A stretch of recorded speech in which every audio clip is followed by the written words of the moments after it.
Hello friends, a very good morning to all of you. Friends, आज की class में हम लोग पढ़ेंगे application of matrix and determinant, means matrix and determinant के अनुप्रयोग।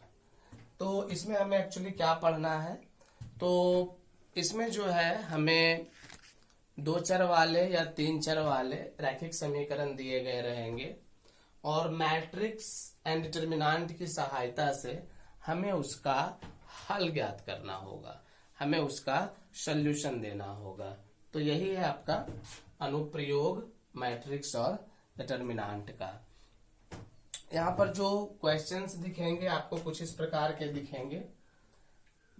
ax plus b y plus c Z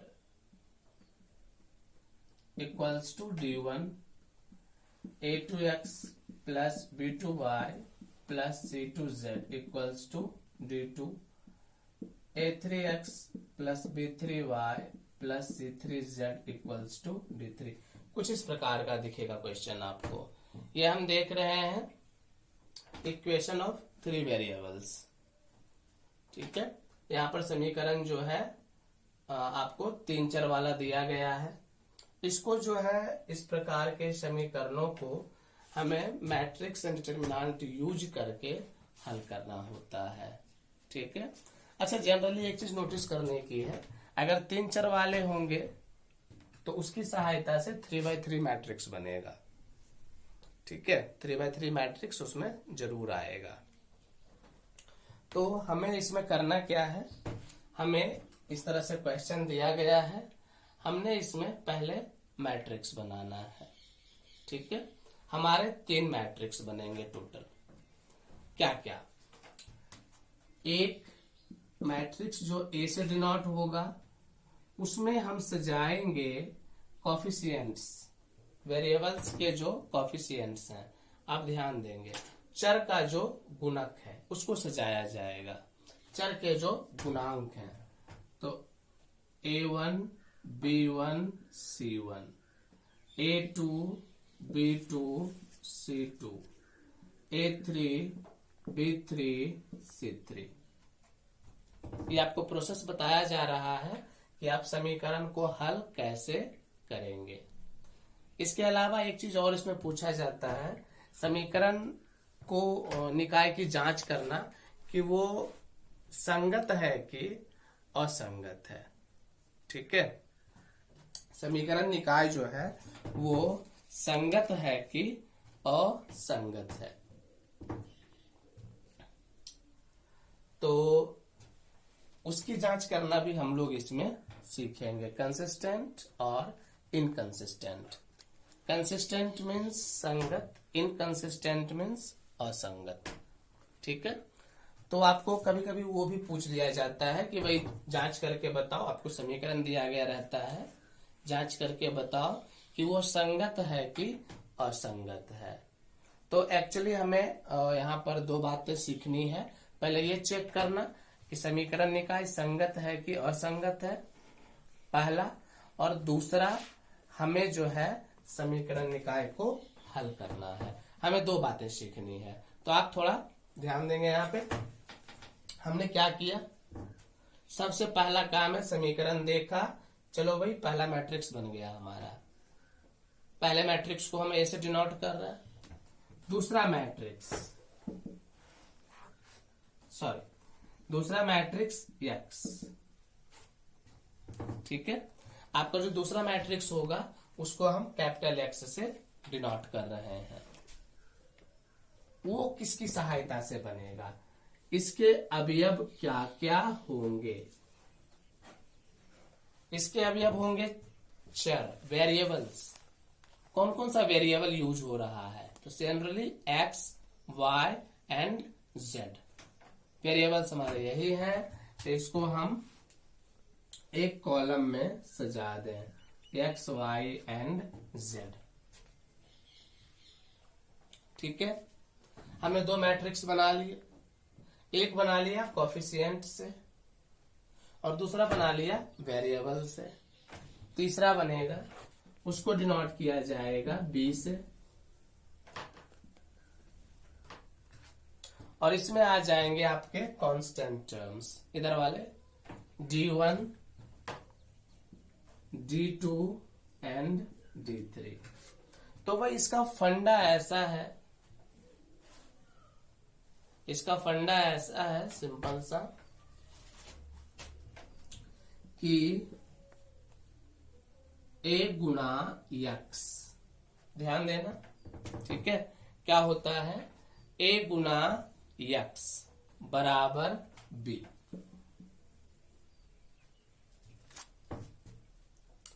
ठीक है, इसका यही है कि A को x से गुना करेंगे तो हमारा B जो है आ जाएगा, ऐसा कुछ है। तो हमें एक्चुअली वेरिएबल्स का वैल्यू चाहिए, वेरिएबल्स मैट्रिक्स x में है, तो उसका वैल्यू निकालने के लिए क्या करेंगे, x इक्वल्स टू b और a उधर जाकर के a इनवर्स बन जाएगा, b a inverse.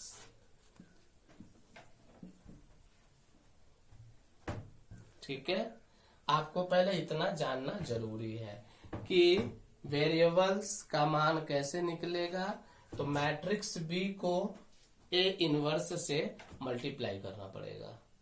A inverse निकालने के लिए आप क्या करोगे, ए इनवर्स आप कैसे निकालोगे, तो ए इनवर्स बराबर adjoint A divided by determinant of A.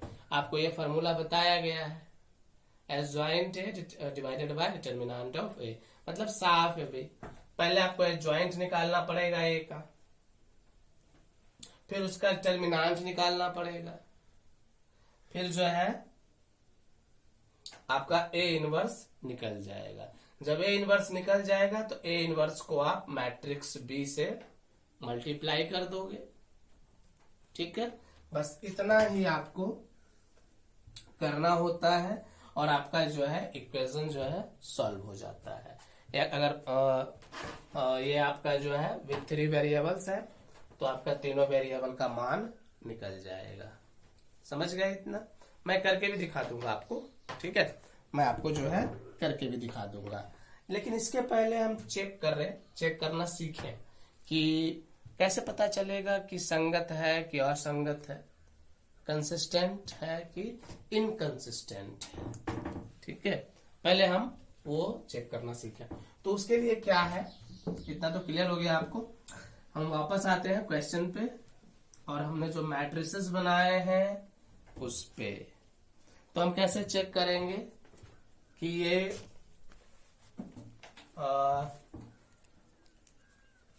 System of equation जो है ये कंसिस्टेंट है कि इनकंसिस्टेंट है, संगत।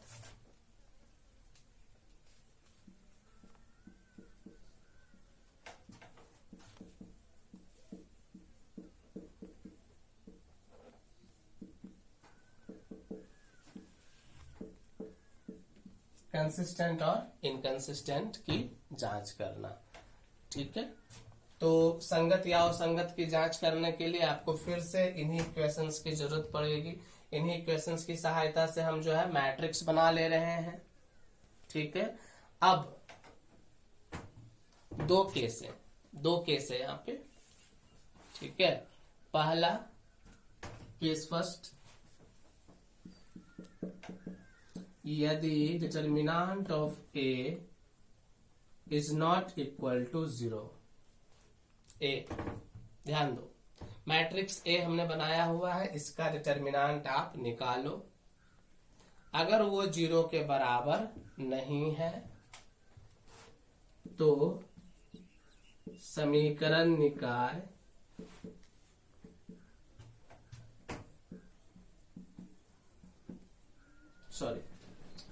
तो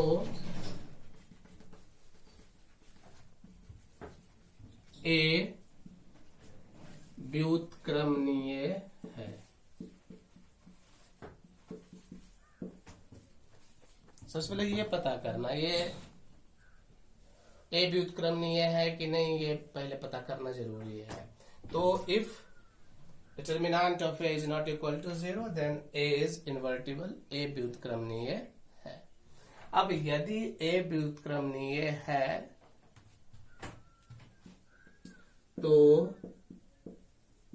समीकरण निकाय संगत है।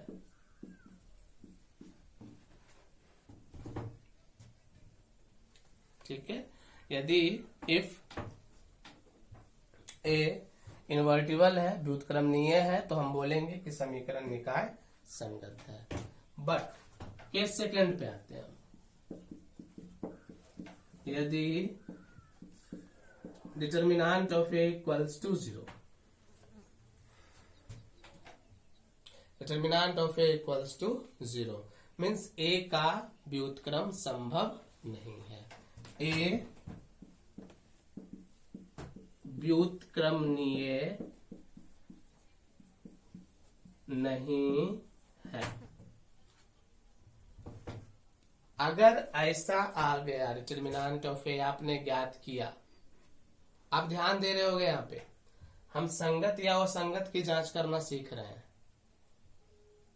तो संगत की जांच करने के लिए ये आपका क्वेश्चन हो गया, क्वेश्चन दिया गया है, मैट्रिक्स बना लो ए एक्स एंड बी, इतना तो करना ही पड़ेगा। अगर समीकरण निकाय को हल करना है तो भी इतना करना पड़ेगा, संगत या असंगत की जांच करनी है तो भी इतना करना पड़ेगा। ठीक है, तो पहले हमने ए बनाया, अब डिटर्मिनेंट ऑफ ए निकाले। अगर वो नॉट इक्वल टू 0 है, इज नॉट इक्वल टू 0, तो ए इनवर्टिबल है, व्युत्क्रमणीय है, और चूंकि ए व्युत्क्रमणीय है तो समीकरण निकाय संगत है, मतलब समीकरण निकाय के हल है। मतलब क्या कह सकते हैं आप, समीकरण निकाय के हल है। लेकिन अगर गलती से ऐसा आ गया determinant of A equals to 0 means A व्युत्क्रमणीय नहीं है, तो जब ए व्युत्क्रमणीय नहीं है तब दो केस इससे निकलेगा। तब आप कैसे जांच करोगे संगत और असंगत को? ऐसा नहीं कि A determinant of A equals to 0 आ गया, ए व्युत्क्रमणीय नहीं है तो लिख देंगे समीकरण निकाय असंगत है, ऐसा आप नहीं लिख सकते। यहां पर भी समीकरण निकाय संगत हो सकता है, तब कैसे चेक करेंगे? तब चेक करने के लिए हम सिंपली क्या करते हैं, एडज्वाइंट ए,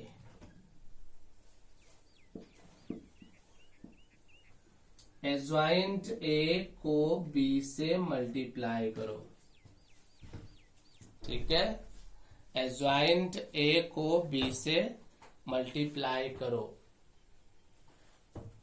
और should not be equal to, अगर ऐसा is not equal to O, ये ओ है जीरो मैट्रिक्स।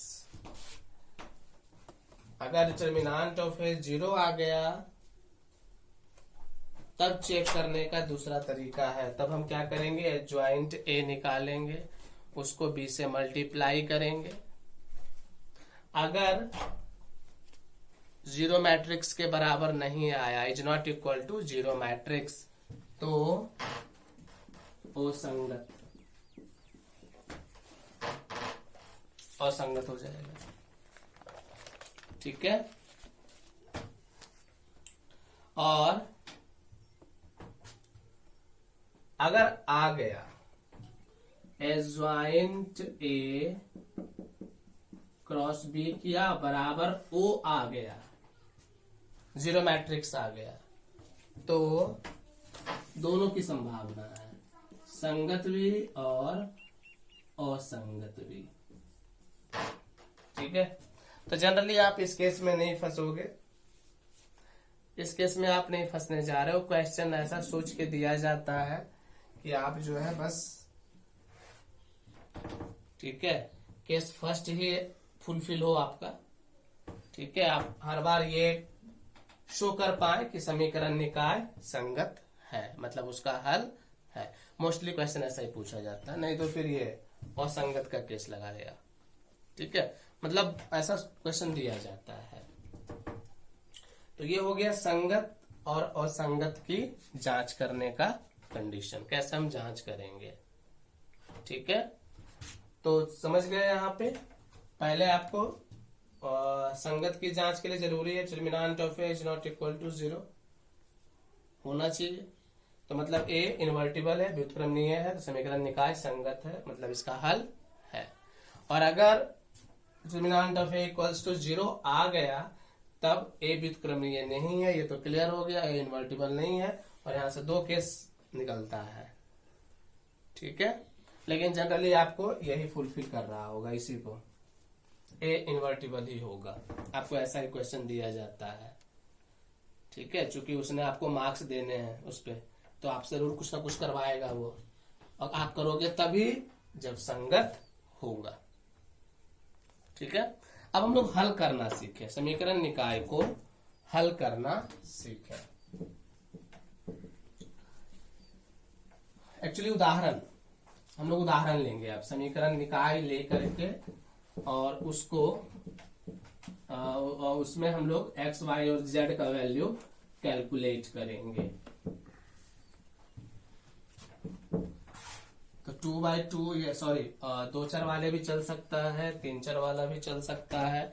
तो हम कोशिश करते हैं कि हम एक 3 चर वाला लें।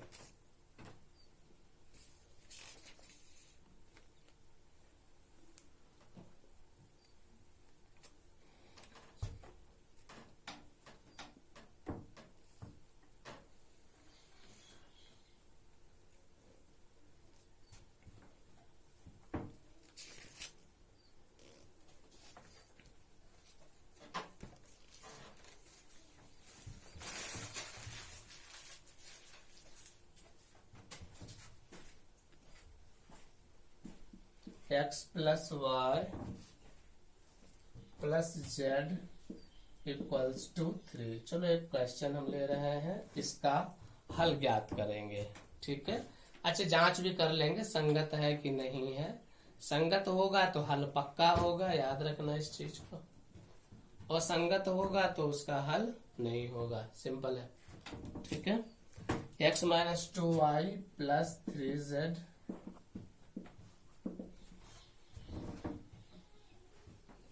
Equals to 2x minus y plus z equals to 2। चलो ये हमें दे दिया गया एक समीकरण निकाय। ठीक है, सिस्टम ऑफ इक्वेशंस हमें दे दिए गए हैं, आप देख रहे हो 3 वेरिएबल्स वाला है। तो सबसे पहले हमारा काम क्या है, एक मैट्रिक्स बनाएंगे that is denoted by capital A।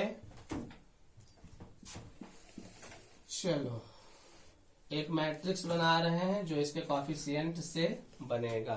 थोड़ा सा आप ध्यान देना, थोड़ा सा हम लोग साइन का भी ख्याल रखेंगे। यहाँ पे साइन, यहाँ पे हम लोग साइन का भी ख्याल रखेंगे।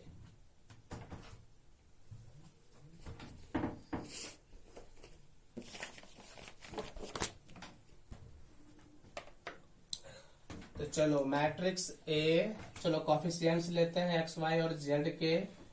तो 1 1 1 1 माइनस 2 एंड 3 2 माइनस 1 एंड 1। ठीक है, मैट्रिक्स ए। मैट्रिक्स एक्स,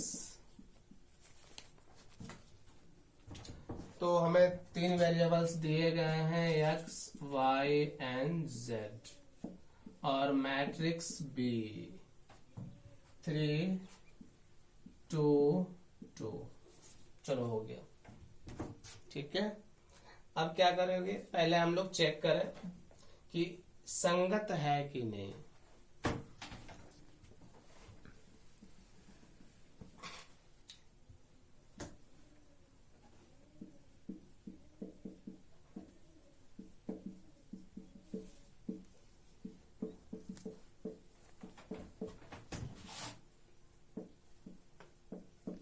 चलो दोनों काम हमें करने हैं, पहले जांच कर लेना ये संगत है कि नहीं। तो हम डिटरमिनेंट ऑफ ए निकाले, डिटरमिनेंट ऑफ ए निकाल देंगे, पता चल जाएगा संगत है कि नहीं। तो हम R1 के अनुदिश करेंगे, ध्यान देना। अब लिखने की जरूरत नहीं है यहाँ पे कि किसके अनुदिश कर रहे हैं, ठीक है, अब इतना आगे हम लोग आ चुके हैं कि अब लिखने की जरूरत नहीं, बस आप इसको हल कर लो, अच्छे से सरल कर लो, डिटर्मिनेंट निकाल लो इसका। तो R1 का अनुदिश अगर कर रहे हैं 1 लिया, ये कॉलम ये रो -2 -3 ऐसा कुछ है, -1 ये वाला आएगा, तो ये गया 1 - 6 +1, ये गया -1 -4, ये हो जाएगा 1 से मल्टीप्लाई होगा इसमें -2 +3, 1 - 6 -5, तो ये हो जाएगा -1 × -5 और +1 × -1 +4, तो 3 - 2 1 1 × 1 1 -5 × -1 +5 और 4 - 1 3 3 × 1 +3, तो ये आ गया 5 3 8 9, सिंपली क्या आ गया, ये आपका 9 आ गया। तो 9 तो 0 के बराबर नहीं है, is not equal to 0, means की समीकरण निकाय संगत है, मतलब ए का व्युत्क्रम निकल सकता है, ए व्युत्क्रमणीय है, ए इज इनवर्टिबल, तो कहेंगे समीकरण निकाय संगत है, कंसिस्टेंट है। तो चलो भाई पहला पार्ट हो गया, हमने जांच कर लिया संगत होने की, है कि नहीं, हमने जांच कर लिया कंसिस्टेंट है कि नहीं। अब इसको हल करेंगे, ठीक है, इसका हल देखें अब। तो चूंकि a गुना x इक्वल्स टू b, गुना का चिन्ह थोड़ा छोटा पड़ेगा, x थोड़ा बड़ा पड़ेगा, तो x इक्वल्स टू क्या हो जाएगा, b × a इनवर्स। चलो इसको आप ले लो फर्स्ट, ठीक है, x जो है वो मैट्रिक्स x है, ख्याल रहे, ये मैट्रिक्स x को डिनोट कर रहा है, ऐसा नहीं कि ये वाला x, आप देखो ये वाला x मैंने स्मॉल x यूज किया है, कैपिटल X मैट्रिक्स X को बताएगा, ठीक है। चलो अब A का इनवर्स निकालें, A inverse equals to adjoint A divided by determinant of A। Determinant of A जो है आपका कितना है, 9 है। अभी एडजॉइंट निकालेंगे, चलो एडजॉइंट A इक्वल्स टू, ठीक है, एडजॉइंट A क्या हो जाएगा,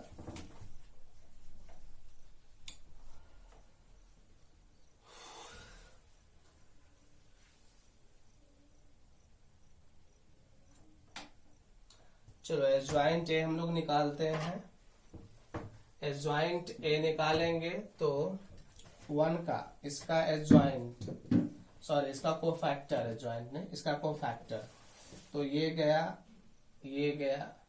तो ये -2 और ये +3 3 - 2 ये हो जाएगा 1,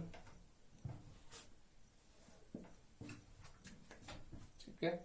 अब वो इस 1 का निकालेंगे तो ये कॉलम गया, ये रो गया 1 और -6 -5, बट ये नेगेटिव साइन रखता है तो वो फिर माइनस लग जाएगा -5 के आगे, और ये हो जाएगा +5 और इधर आ जाएगा 3। इसी प्रकार जो है आप इसको सजा लो,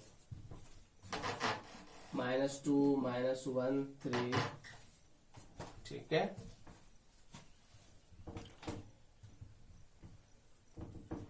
इसके अलावा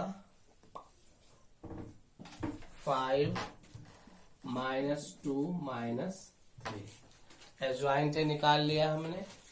अब एडजॉइंट ए को यूज कर ले ए इनवर्स निकालने के लिए, तो A inverse equals to, A inverse बराबर क्या हो जाएगा, adjoint A divided by determinant of A. Determinant of A है 9, तो इसको आगे आप लिख सकते हो 1/9। ऐसे आप इसका बटा ऐसे करके लिखोगे कि ये पहले मैट्रिक्स लिख दिया, ये वाला ज्वाइंट लिख दिया, बटा 9 लिखा तो बड़ा ऑड लग रहा होता है। इसी वजह से 1/9 हम पहले लिख रहे होते हैं, डिवाइडेड बाय 1 5 3 -2 -1 3 5 -2 -3। चलो ए इनवर्स निकल गया। तो जब आपका ए इनवर्स निकल गया, वापस आ जाओ 1 पे। ए इनवर्स को हम बी से मल्टीप्लाई करेंगे, ठीक है।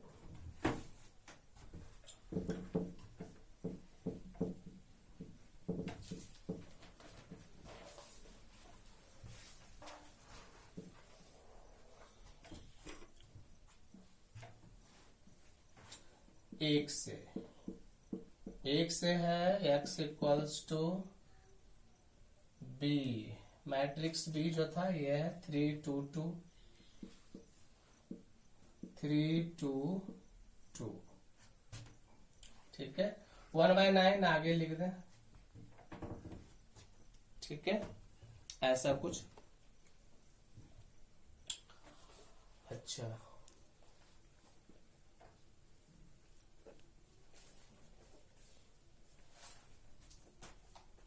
अच्छा, एक बात का ख्याल आपको और रखना पड़ेगा, ठीक है, यहाँ पे गलती ना हो। एक बात का ख्याल आपको और रखना पड़ेगा, इसका ऑर्डर देख लो। इसका ऑर्डर जो ये है, ये 3/1 है। बी को बोला ना ए इनवर्स से मल्टीप्लाई करने के लिए, ठीक है। तो बी को अगर ए इनवर्स से मल्टीप्लाई कर रहे हो तो बी का ऑर्डर 3/1 है, और ए इनवर्स का ऑर्डर जो है 3/3 है, ठीक है। तो ये गुना होगा नहीं, ए इनवर्स को पहले रखना पड़ेगा, ठीक है। ए इनवर्स को जो है पहले रखना पड़ेगा। तो यहाँ पे जो है हम ए इनवर्स इंटू बी कर देंगे। थोड़ा सा इसका ख्याल रखना, ठीक है। ये चीज मैं इसलिए भी बता रहा हूं ताकि आपको याद रहे कि ये गलती हो सकती है। आप इसको b इंटू ए इनवर्स लिख सकते हो बाय मिस्टेक, लेकिन ये मिस्टेक हो गई। फिर ए इनवर्स पहले लिखाएगा, ठीक है। चूंकि आपको पहले भी बताया गया मैट्रिक्स के गुना में कि ए बी और बी ए का गुणनफल सेम हो ऐसा जरूरी नहीं है, ठीक है। मोस्टली ए बी और बी ए का गुणनफल अलग अलग होता है, ठीक है। ए बी और बी ए हमेशा सेम नहीं हो सकते, ऐसा है कि। तो इस वजह से इसका हम ख्याल रखेंगे, ठीक है। तो ए इनवर्स इंटू बी करना पड़ेगा हमें।